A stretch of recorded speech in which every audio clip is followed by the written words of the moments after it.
नमस्कार, स्वागत है आपका द पॉलिटेक्निक क्लासेस में। हम आपके सामने लेकर आए हैं 5th सेमेस्टर सिविल ब्रांच के लिए लास्ट मिनट रिवीजन का प्रोग्राम।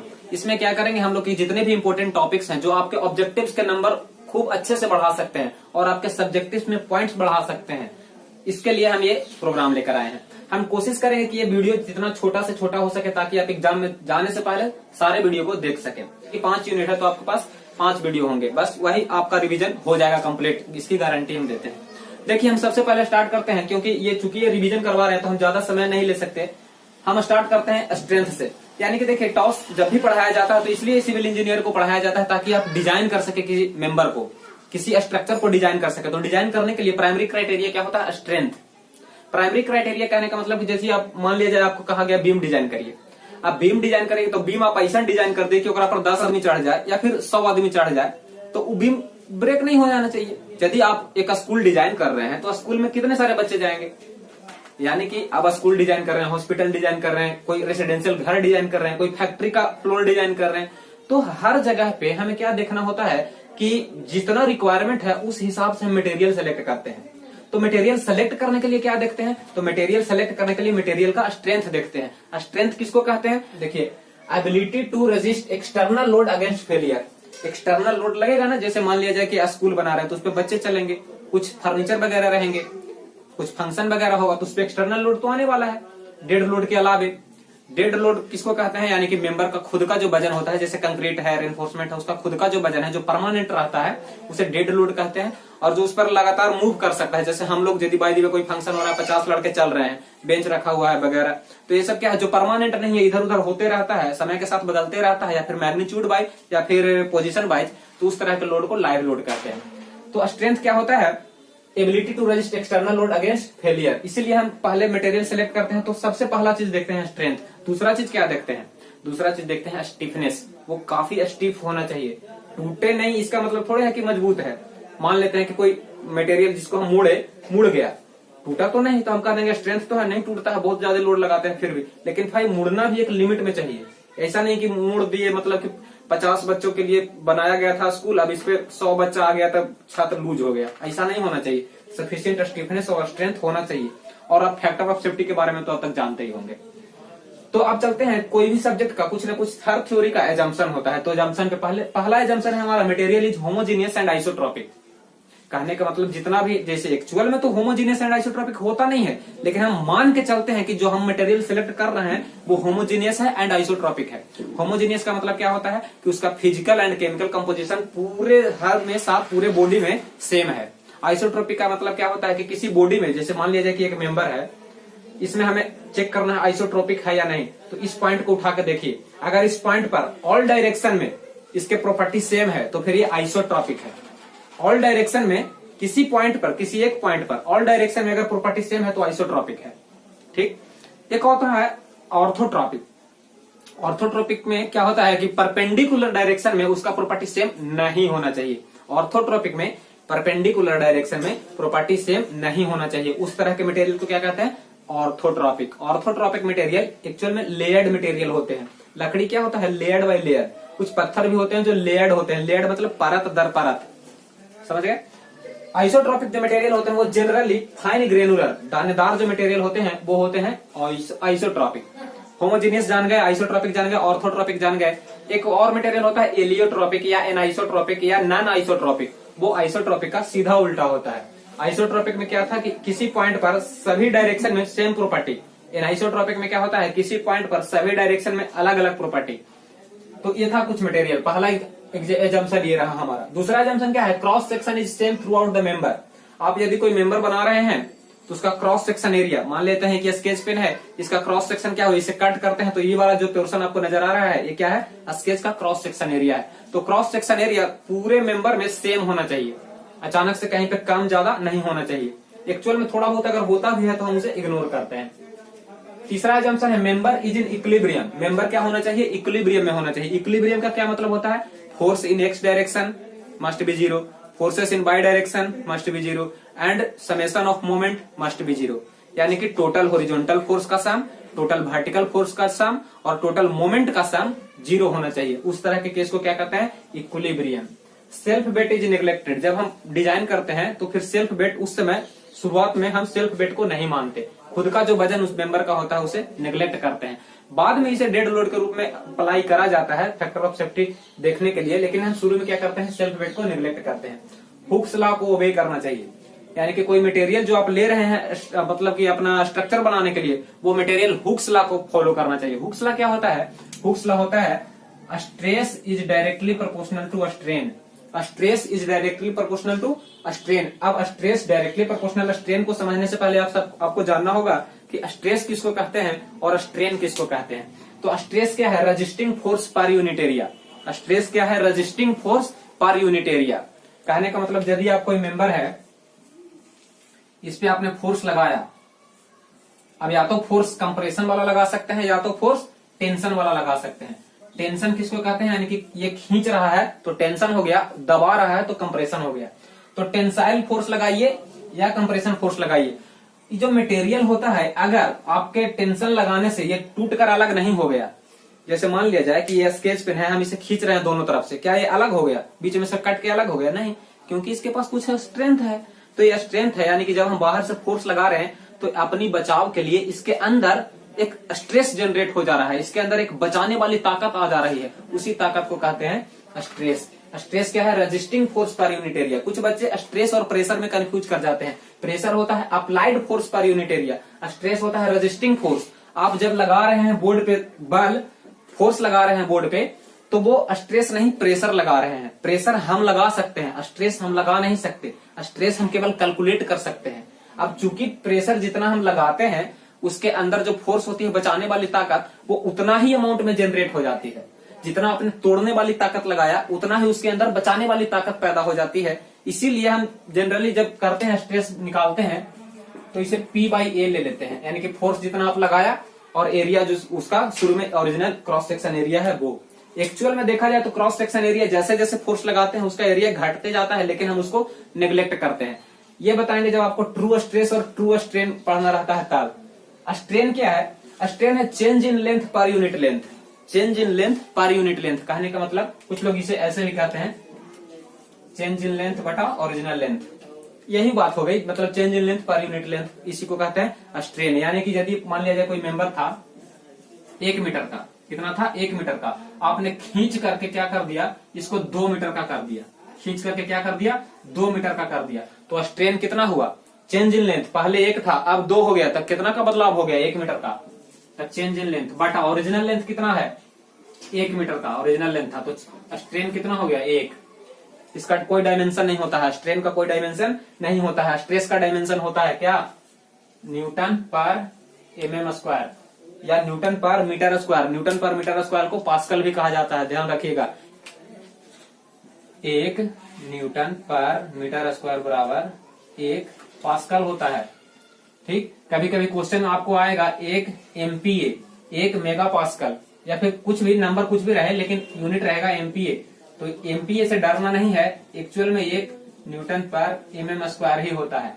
MPa कुछ नहीं है, न्यूटन पर mm स्क्वायर ही है, इसलिए ध्यान रखिएगा। क्वेश्चन जब आप बनाते हैं तो MPa में कभी कभी दे देता है, न्यूटन पर mm स्क्वायर में नहीं देता है। आप स्ट्रेस समझ गए, प्रेशर समझ गए, स्ट्रेन समझ गए।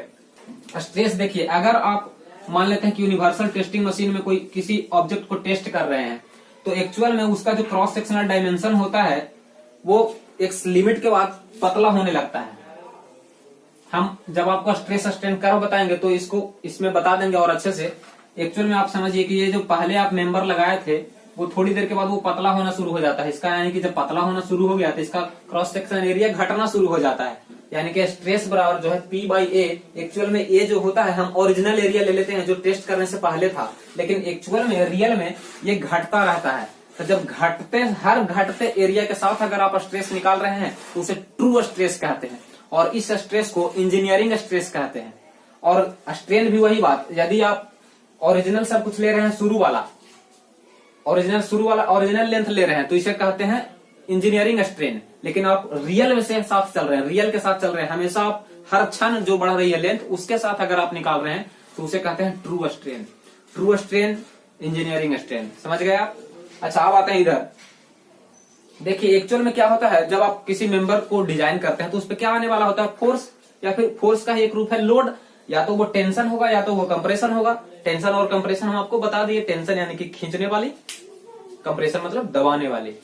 टेंशन, अच्छा एक ऐसा मेंबर होता है जिसमें केवल एक्सियल टेंशन आता है, केवल एक्सियल टेंशन आता है। एक्सियल क्या होता है भाई, यहाँ पे एक मेंबर है, ये देखिए इसका क्या है, ये एक्सिस, अगर इसी एक्सिस में फोर्स लगे, इसी एक्सिस में फोर्स लगे तो इसे कहते हैं एक्सियल टेंशन लग रहा है। ये भी एक मेंबर है, ये इसके एक्सिस पर इधर से कंप्रेशन लग रहा है, इधर से भी। अगर एक्सिस पर कंप्रेशन लग रहा है तो एक्सियल कंप्रेशन, एक्सिस पर टेंशन लग रहा है तो एक्सियल टेंशन। तो एक ऐसा मेंबर है जिसपे एक्सियल टेंशन लगता है, उसे टाई कहते हैं। अगर आपके पास कोई ऐसा मेंबर है जिसपे एक्सियल टेंशन लग रहा हो तो उस मेंबर को टाई कहेंगे। अगर कोई ऐसा मेंबर हो जिसपे एक्सियल कंप्रेशन लग रहा हो तो उसे हम स्ट्रैट कहेंगे। क्या कहेंगे, स्ट्रैट। ये ऑब्जेक्टिव क्वेश्चन एकदम मायने रखता है, ये बहुत बार आ चुका है और आने की संभावना भी है इसकी। टेंशन जो मतलब कि जो टेंशन सहता है, कौन सा टेंशन, एक्सियल टेंशन, उसे टाई कहते हैं। और जो कंप्रेशन सहता है, एक्सियल कंप्रेशन, उसे स्ट्रैट कहते हैं। कॉलम को एक्चुअली हम डिजाइन करते हैं कंप्रेशन सहने के लिए, ठीक है। अच्छा देखिए, जब एक्सियल ना हो तो क्या होता है, मान लेते हैं कि यहाँ पे हमने इस पे लगाया, चलिए ये एक्सिस पर है, तो लोड लगाने के कारण या फोर्स लगाने के कारण इसमें क्या आएगा, स्ट्रेस आएगा और स्ट्रेन आएगा। तो जब इस तरह से स्ट्रेस आए कि वो एक्सियल पर हम फोर्स लगा रहे थे तो उस तरह के जनरेट हुए स्ट्रेस को कहते हैं डायरेक्ट स्ट्रेस, डायरेक्ट स्ट्रेस। या फिर जो स्ट्रेन आ रहा है तो उसको डायरेक्ट स्ट्रेन। अब देखिए क्या होता है कि कभी कभी ये जो मान लेते हैं कि ये बॉडी है, इसका एक्सिस ये है, लेकिन एक्सिस से हट के लग रहा है फोर्स, एक्सिस से कुछ नीचे लग रहा है। यानी कि ये जो एक्सिस से अगर आप हट के लगा रहे हैं तो जो एक्सिस से जितनी दूर पर आप लगा रहे हैं उसे कहते हैं इसेंट्रिसिटी। इसेंट्रिसिटी, आप स्पेलिंग अपने सुधार लीजिएगा, लेकिन कहते हैं उसको क्या, इसेंट्रिसिटी। यानी कि यदि फोर्स किसी मेंबर के एक्सिस पे न लग के उससे थोड़ा आगे पीछे ऊपर नीचे लगता है तो हम कहते हैं कि ये इसेंट्रिक फोर्स है। कैसा फोर्स है, इसेंट्रिक फोर्स, क्योंकि वो एक्सिस पे नहीं लग रहा है। अब इसेंट्रिक फोर्स लगाने के कारण स्ट्रेस तो आएगा, साथ ही साथ क्या होता है, बेंडिंग भी शुरू हो जाती है। मान लीजिए कि यहाँ पे आप फोर्स लगा रहे थे तो स्ट्रेस तो दबेगा, लेकिन साथ ही साथ ये क्या होगा, इस तरह से मुड़ने भी लगेगा, इस तरह से मुड़ने भी लगेगा, इस तरह से बेंडिंग आ सकती है, ठीक है। हाँ, तो इसके कारण क्या होता है, बेंडिंग के कारण देखिए यहाँ पर जो मेंबर था, यहाँ पर जो पार्टिकल थे ये पास पास आ रहे हैं, यानी कि इसके नीचे कंप्रेशन आ रहा है, और यहाँ पर जो पॉइंट थे ये दूर जाने की कोशिश कर रहे हैं। जब आप किसी मेंबर को इस तरह से बेंड करते हैं तो उसके टॉप फाइबर पे खिंचाव आता है, यानी कि टेंशन आता है, और बॉटम फाइबर पे कंप्रेशन आता है। तो यहाँ भी टेंशन कंप्रेशन वाला लॉजिक लग रहा है। तो इस तरह का कारण जो स्ट्रेस आएगा उसे कहते हैं बेंडिंग स्ट्रेस। क्या, बेंडिंग स्ट्रेस, समझ रहे हैं। यहाँ पे बेंडिंग कंप्रेशन, तो एक तो होता है डायरेक्ट स्ट्रेस, एक होता है बेंडिंग स्ट्रेस। आशा है आप अच्छे से समझ गए होंगे कि डायरेक्ट कब होता है, जब सीधे लाइन ऑफ एक्शन पे, यानी कि सीधे एक्सिस पे फोर्स लगे तो, और एक्सिस के साथ अगर कुछ इसेंट्रिसिटी के साथ फोर्स लग रहा है, एक्सिस पे ना लग के थोड़ा ऊपर नीचे लग रहा है तो वहां पे फिर बेंडिंग स्ट्रेस आ जाता है। समझ गए। इसके अलावा अब चलते हैं स्ट्रेस स्ट्रेन कर्व क्या होता है और यंग्स मॉडुलस और रिजिडिटी मॉडुलस क्या होता है, उसके बाद हम इस वीडियो को एंड करेंगे। आपके सामने अभी ड्रा करा है हमने स्ट्रेस स्ट्रेन कर्व। ये क्या है, स्ट्रेस स्ट्रेन कर्व कैसे आता है, यूनिवर्सल टेस्टिंग मशीन का नाम आपने सुने होंगे। यूनिवर्सल टेस्टिंग मशीन में किसी सैंपल को अगर दोनों जबड़े में फिक्स करके मशीन चालू कर दिया जाता है तो वो एक लिमिट में क्या करता है, खिंचाव बल लगाता है, टेंशन लगाता है। यदि यूनिवर्सल टेस्टिंग मशीन में कंप्रेशन टेस्ट भी करा जाता है। जैसे मान लीजिए आप कोई कंक्रीट का ब्लॉक बनाए, उसे टेस्ट करना है कि कितने कंप्रेशन तक ये सहेगा, कितने के बाद ये टूट जाएगा, तो कंप्रेशन टेस्ट भी कर सकता है यूनिवर्सल टेस्टिंग मशीन, और टेंशन टेस्ट भी कर सकता है। तो जब हम किसी सैंपल पे टेंशन टेस्ट करते हैं तो उसका स्ट्रेस स्ट्रेन डायग्राम कुछ इस तरह से बनता है। जनरली हम आयरन का करते हैं, माइल्ड स्टील का या फिर Fe415 Fe500 का करते हैं। तो जब ये जनरली एक माइल्ड स्टील का स्ट्रेस स्ट्रेन कर्व है, माइल्ड स्टील का स्ट्रेस स्ट्रेन कर्व है ये। इसमें देखिए ये जो पॉइंट है ए, ये है प्रोपोर्शनलिटी लिमिट। ये क्या है, प्रोपोर्शनलिटी लिमिट। यहां तक स्ट्रेस और स्ट्रेन, ये जो लाइन सीधी रेखा जा रही है ये यही बता रही है कि स्ट्रेस और स्ट्रेन एक दूसरे के डायरेक्टली प्रोपोर्शनल है। और इसका जो स्लोप होता है इस प्रोपोर्शनलिटी लिमिट मतलब कि इस स्ट्रेस स्ट्रेन कर्व के इनिशियल पार्ट का जो स्लोप होता है उसी स्लोप को कहते हैं यंग्स मॉडुलस या फिर मॉडुलस ऑफ इलास्टिसिटी, यानी यंग्स मॉडुलस बराबर स्ट्रेस बटा स्ट्रेन। आपके सामने पॉइंट बी भी है। पॉइंट बी क्या है? Elastic limit. ये क्या था? Proportional limit. बी क्या है? Elastic limit. दोनों का क्या मतलब होता है? प्रोपोर्शनल लिमिट का मतलब होता है कि यहां इस पॉइंट तक स्ट्रेस और स्ट्रेन एक दूसरे के प्रोपोर्शनल हैं। इलास्टिक लिमिट का मतलब होता है कि स्ट्रेस और स्ट्रेन यहां तक प्रोपोर्शनल नहीं है, लेकिन मटेरियल इलास्टिक बिहेव कर रहा है। इलास्टिक बिहेव करने का मतलब कि यदि मटेरियल पर वहां पर से फोर्स हटा दिया जाए तो वो मटेरियल वापस अपना शेप और साइज रीगेन कर लेगा। यही बिहेवियर कहलाता है इलास्टिसिटी। सी क्या है? सी है upper yield point. Upper yield point. C dash क्या है? Lower yield point. C dash है लोअर यील्ड पॉइंट। किसी मटेरियल का स्ट्रेंथ जब हम मानते हैं तो यूनिवर्सल टेस्टिंग मशीन में पूरा टेस्ट करने के बाद जो सी डैश होता है उसी को हम उसका स्ट्रेंथ मानते हैं, यील्ड स्ट्रेंथ को ही, लोअर यील्ड पॉइंट को ही। क्वेश्चन इसे पूछ सकता है ऑब्जेक्टिव में। उसके बाद और यहाँ पर सी डैश से डी तक जो है इसे यील्ड प्लेटू कहते हैं। Yield प्लेटू, YILEPLATU, yield प्लेटू। डी से ई तक हो रहा है स्ट्रेन हार्डनिंग। डी से ई तक क्या हो रहा है? Strain hardening. ई से एफ तक क्या हो रहा है? नेकिंग। ई से एफ तक क्या हो रहा है? नेकिंग। नेकिंग मतलब वही जो बताया था ना आपको कि जब एक सैंपल लेते हैं तो इसका बीच वाला जो पोर्शन होता है ये छोटा होने लगता है। ये बीच वाला जो पोर्शन है इतना ही हम स्टडी करते हैं किसी सैंपल का। इस बीच वाले पोर्शन को क्या कहते हैं? Gauge length. क्या? Gauge length.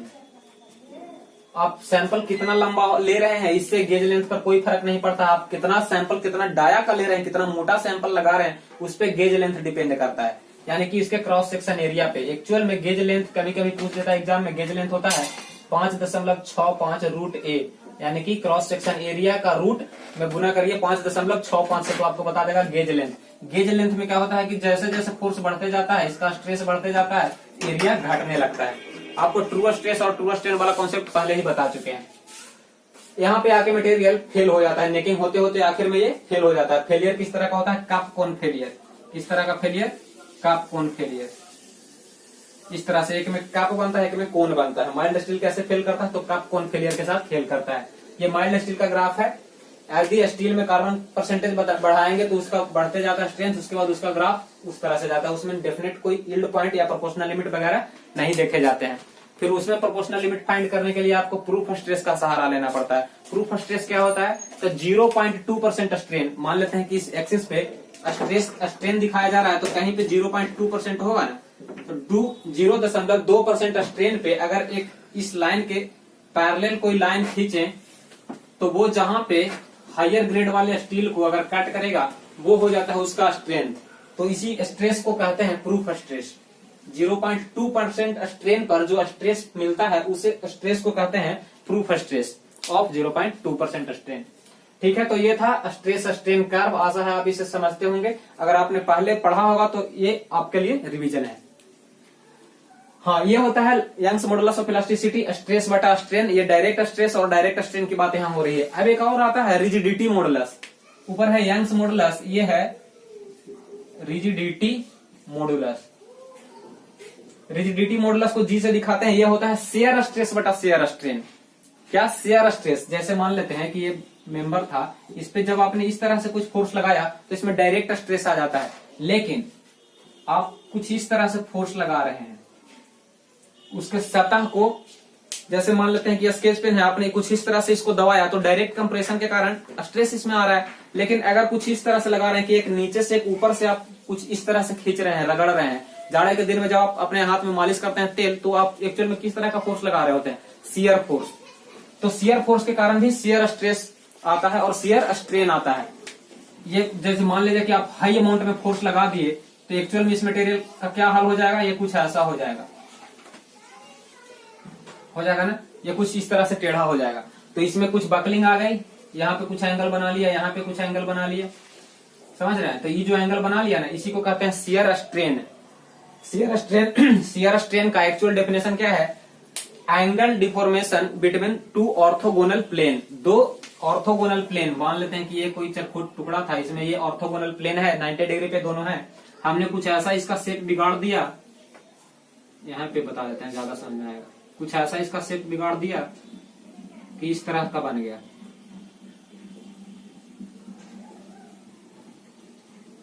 तो यहाँ पे देखिए, यहाँ पे भी कुछ एंगल आ गया, यहाँ पे भी कुछ एंगल हो गया। मान लेते हैं यहाँ पर वाला एंगल θ1 आ गया और यहाँ पर वाला एंगल θ2 आ गया।